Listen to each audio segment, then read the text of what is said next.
Una temática siempre muy interesante es la que inaugura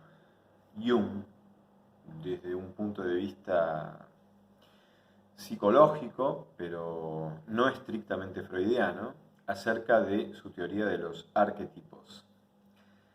Eh, la palabra arquetipo es una palabra compuesta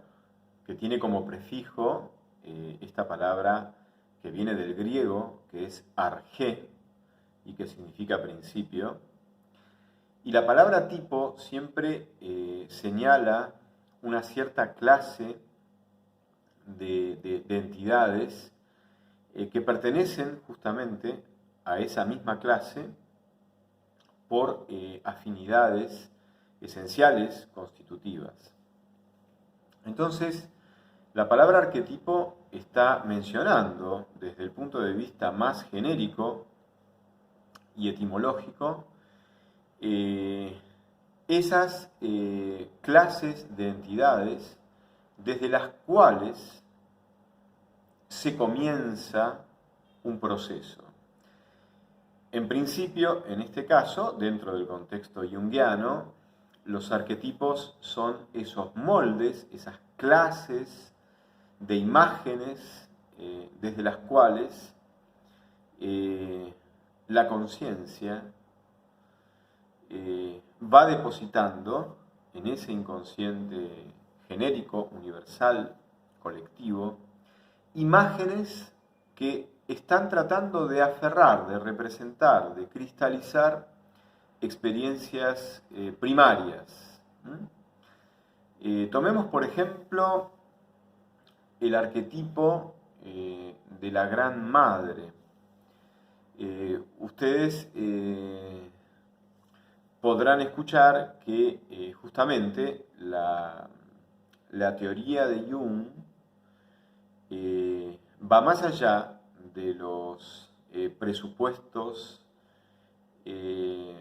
puramente materialistas de Freud, puramente fisiologistas de Freud, en términos de estructura psíquica, porque de alguna manera están abiertos estos presupuestos de Jung a un trasfondo que involucra la conexión con algo trascendente, con algo que trasciende lo que en Freud es puramente estructura anímica, psíquica. Y por esta razón, la teoría junguiana no solamente se abre a lo trascendente, sino que cruza a través de la historia concepciones muy antiguas, pero que justamente tienen la cualidad tan positiva de ser concepciones que correlacionan la manera interior en que el hombre va formando una imagen de sí mismo y una imagen del mundo con el orden que se manifiesta en el mundo mismo. Esta correlación, este paralelismo de la interioridad respecto de esta espacialidad ordenada que es el cosmos, es uno de los principios básicos de la astrología. Uno de los principios básicos de la astrología se podría enunciar en términos de lo que es adentro es afuera, lo que es arriba es abajo, el orden del cielo. No es un orden que está produciendo efectos sobre el orden del mundo, o la configuración del cielo en el instante del nacimiento de un ser, configuración que se suele denominar mapa o carta natal. No es una configuración que está produciendo efectos sobre ese ser, sino que esa configuración es el lenguaje espacial, astronómico, que me está revelando desde ese código astronómico sideral un registro que tiene que ver con una configuración interna. De modo que la configuración astrológica de una carta natal es el reflejo astronómico de ese lenguaje interno que daría cuenta de mi configuración psicológica, energética, etc. Pongo como nota al pie, con letra muy grande, que por supuesto desde mi concepción la carta natal constituye una especie de ADN astronómico y simbólico a la vez de ciertas configuraciones que se pueden describir en términos de energía y que están presentes constitutivamente en un ser, en una persona, por ejemplo, pero que la persona como tal trasciende ese plano puramente energético desde su dimensión espiritual, desde su ser, un yo. La persona es un yo que, como decía Kierkegaard en La enfermedad mortal, el yo es una relación que está ante sí misma y consigo misma. El yo es esta relación desde la cual yo me distancio de mí para ponerme frente a mí y abrir un espacio en el cual yo me miro el mundo, y en esa distancia aparece y se manifiesta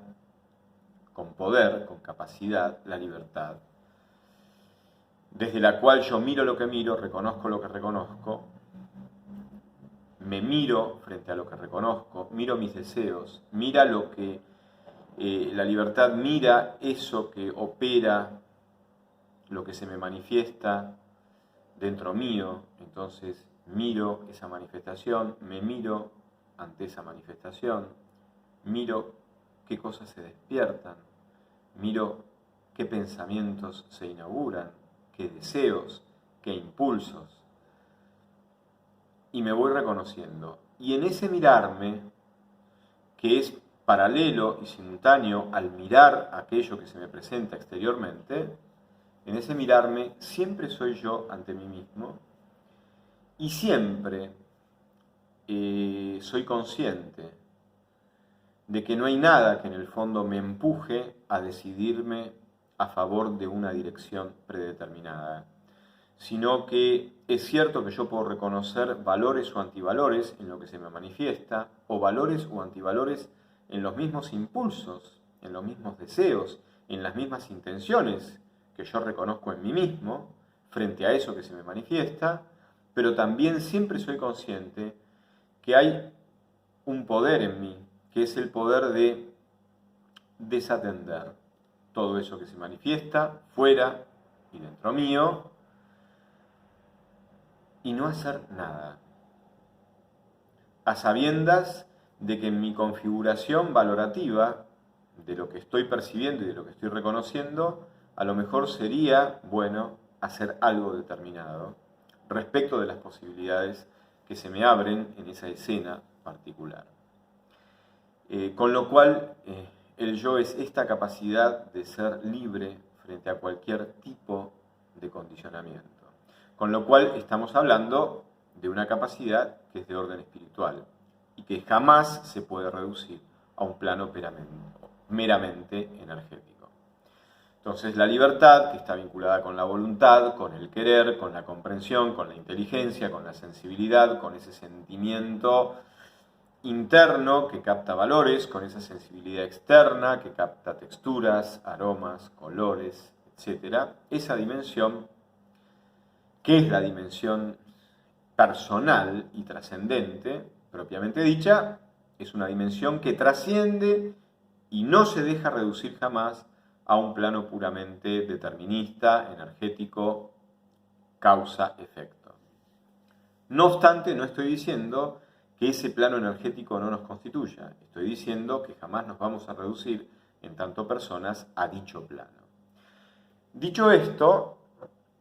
entonces, la configuración de una carta natal es la configuración de un cierto ADN energético que da mucha información sobre nosotros y que tiene un eje, desde la obra de Jung, psicológico muy penetrante, muy significativo, que permite un enorme nivel de comprensión y de interpretación de los fenómenos y de las conductas humanas y de las etapas evolutivas en donde esas conductas se van moviendo de lugar y van cambiando. Por ejemplo, astrológicamente, la luna está simbolizando el principio materno, que tiene como cualidades nutrir, cuidar,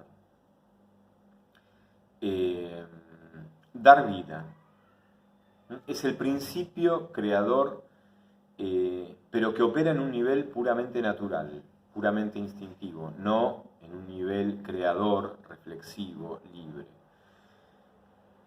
Es el primer nivel en donde se manifiesta un poder de engendrar y de cuidar lo que se engendra, de nutrir lo que se engendra, de cobijar lo que se engendra. Ahora, estas serían las cualidades lunares, que serían las cualidades de lo materno. Ahora, estas cualidades, en el fondo, que uno las puede mencionar, como lo estoy haciendo yo,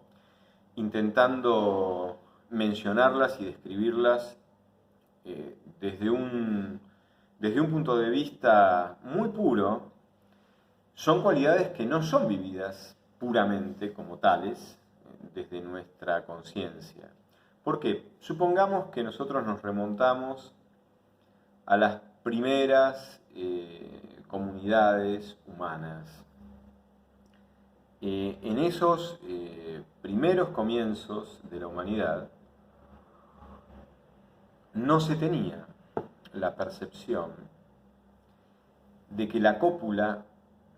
mujer-varón o varón-mujer, en donde intervenían necesariamente el principio femenino y el principio masculino, eran las condiciones,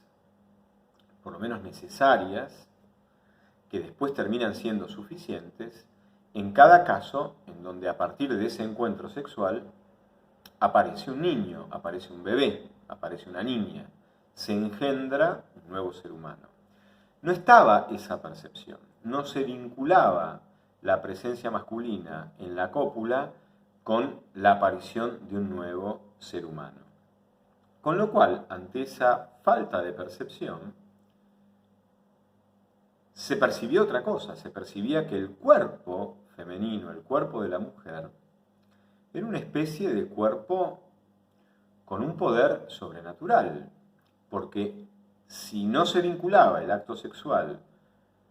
con el embarazo, entonces el embarazo y lo que conlleva el embarazo eran cualidades ya estrictamente vinculadas con la corporalidad femenina. De modo tal de que la mujer, y sobre todo el cuerpo de la mujer, se percibía como una especie de cuerpo mágico, de cuerpo divino, de un cuerpo que de manera unilateral y autosuficiente tenía ese poder, que no tenía el cuerpo del varón, de engendrar una nueva vida. Lo materno fue percibido de esta manera en los comienzos. O sea que la percepción de lo materno en estos comienzos es una percepción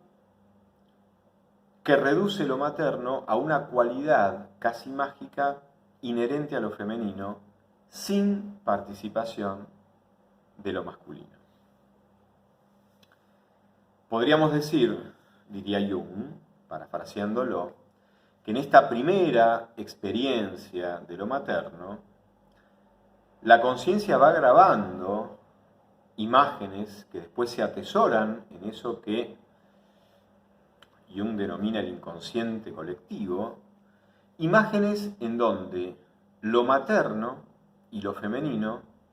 son prácticamente las dos caras fundamentales que hacen de la mujer un ser divino, un ser mágico, muy diferente al varón. Las mujeres observan que los varones tienen otro desarrollo muscular, tienen otra potencia física que puede ser agresiva, que puede ser brutal, que puede ser peligrosa. Y por lo tanto, en la percepción de lo femenino y en la percepción de lo materno, para las mujeres de esos entonces, de los albores de la primera humanidad, para las mujeres el varón tiene algo que ellas no tienen, que es esta fuerza que muchas veces se utiliza agresivamente y por lo tanto peligrosamente. Con lo cual, la percepción que la mujer tiene del varón es que el varón que nace de ella, a su vez, es un ser peligroso. ¿Qué hacer con este ser peligroso? Dos alternativas. O la mujer se hace tan fuerte como el varón para poder echarlo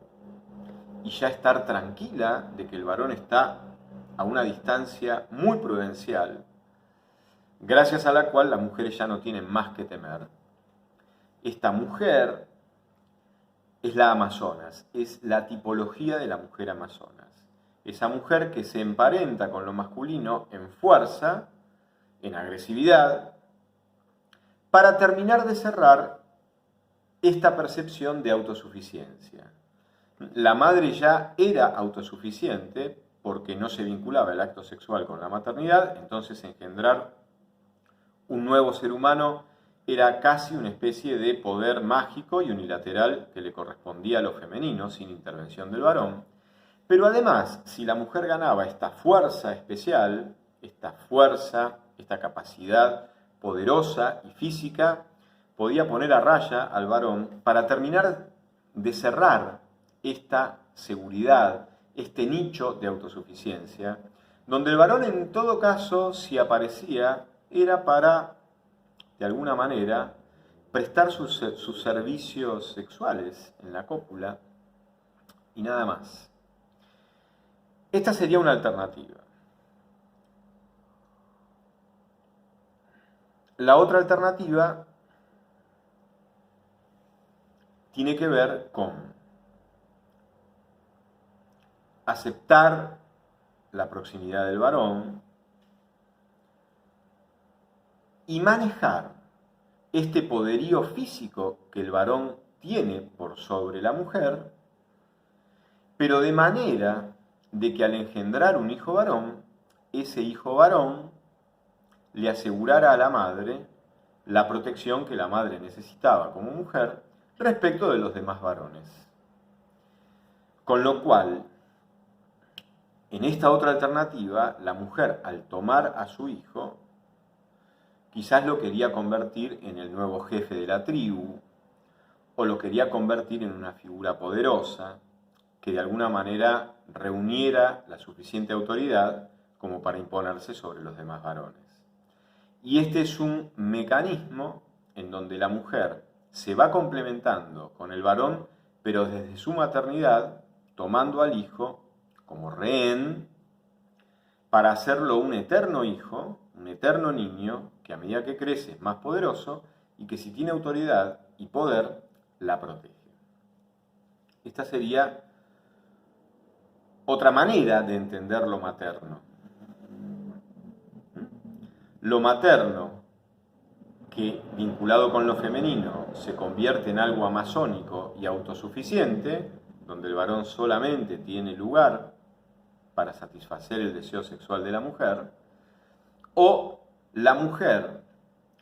que utiliza lo venusino, lo afrodisíaco de su femineidad, para atraer al varón, quedar embarazada, y en lo posible quedar embarazada de un varón al cual le proyectará toda su intención de sentirse poderosa y protegida, gracias a que este nuevo hijo va a ser el varón más fuerte, con más autoridad de la comunidad, para que la mujer se sienta protegida. Esto es un ejemplo desde cómo Jung nos relata y nos explica acerca de cómo se va formando este cúmulo de imágenes que van cristalizando después en una especie de reservorio de imágenes que tienen una validez universal e inconsciente y que operan para poder registrar lo materno, lo femenino, el vínculo entre lo masculino y lo femenino. Los arquetipos, entonces, son imágenes, son configuraciones que necesitan de muchas vivencias, de muchas experiencias, que se van sedimentando y que se van cristalizando, y desde las cuales nosotros vamos decodificando nuestras propias experiencias. Esto rompería esta famosa teoría de la tabula rasa, de Aristóteles, en el sentido de que en esta teoría Aristóteles suponía que nuestra mente al nacer estaba vacía de cualquier contenido. Bueno, lo que Jung está diciéndonos, y esto resuena un poco a Kant, a Kant y a Platón desde el mundo de los arquetipos, que son las ideas perfectas, a imagen de las cuales está hecho este mundo material, sensible, corruptible,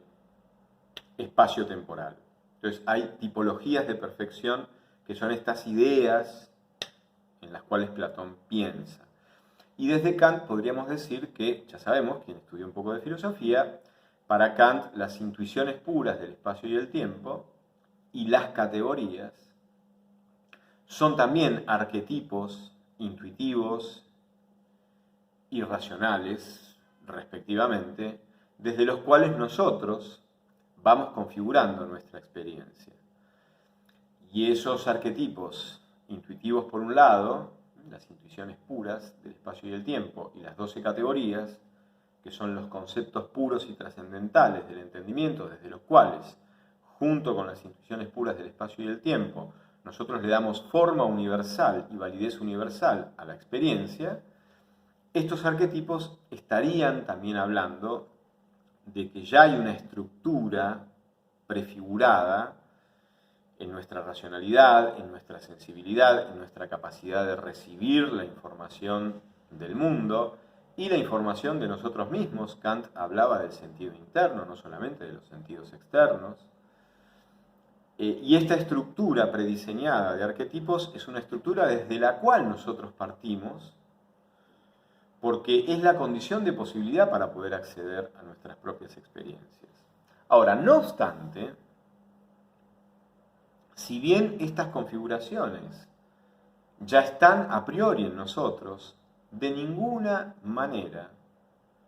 se suspende por eso esta capacidad que implica el yo, que implica la libertad, que implica la dimensión espiritual y personal. Esta capacidad de considerarlo todo, tomar distancia respecto de esta consideración misma y de todo lo que estoy considerando, y mirarme a mí mismo frente a esto, abrir un silencio, abrir un espacio, abrir un paréntesis, en donde experimento que no hay ninguna decisión que va a estar forzada en una dirección predeterminada, y que yo, contemplándome en la simultaneidad de todo lo que contemplo, pensándome y valorando en la simultaneidad de todo lo que valoro en mí y de todo lo que pienso en mí, mientras pienso y valoro lo que se me manifiesta, en esa simultaneidad, en ese suspenso, en ese silencio, puedo sentir que tengo siempre la potestad de elegir, porque nada me arrastra a ningún lugar predeterminadamente. Esta experiencia, unida a lo que Kant al final de la crítica de la razón práctica congratula como la ley moral, el cielo estrellado que está sobre mí, la ley moral que está dentro de mí. Esta experiencia, y esta experiencia que Kant nos trae cuando nos dice que cuando sentimos que nos contradecimos al optar por una cierta posibilidad, sentir que nos contradecimos ya indica que tenemos una conciencia del bien y del mal. Si yo pronunciara como una máxima adoptada por mí para manejarme en la vida respecto de hacer promesas, lo dice Kant en ese tratado sobre la fundamentación de la metafísica de las costumbres. Si yo tomara como pauta de vida no cumplir las promesas en las cuales me comprometo, terminaría anulándose el concepto mismo de promesa. Porque en el concepto mismo de promesa está implicado su cumplimiento, está implicado el compromiso de cumplir y realizar mi promesa. Por lo tanto, la máxima que diría, o la máxima que dijera, mejor dicho, cada vez que prometo algo, puedo decidir no cumplirlo, es una máxima que destruye y contradice la esencia misma del concepto de promesa. Es decir, es una máxima autocontradictoria. Y en la percepción racional de esta autocontradicción, enseguida, desde el punto de vista valorativo y moral, yo me doy cuenta de que sería inmoral manejarme con la máxima que dice que puedo, con legitimidad, no cumplir aquello en lo cual me comprometo porque lo prometo. Esta contradicción racional es reflejo simultáneo de una carencia, de una falta moral. Entonces, en ese espacio, el yo está frente a sus condicionamientos astrológicos, biológicos, psicológicos, sociales, de época, de contexto histórico, biográficos, pero siempre tiene la potestad de mirar todo, hacer silencio, inaugurar un suspenso, y en esa distancia, en ese espacio, sentir que tiene la libertad y por lo tanto que va a ser responsable de aquello que decida. Muchas gracias, amigos, nos estamos viendo prontamente.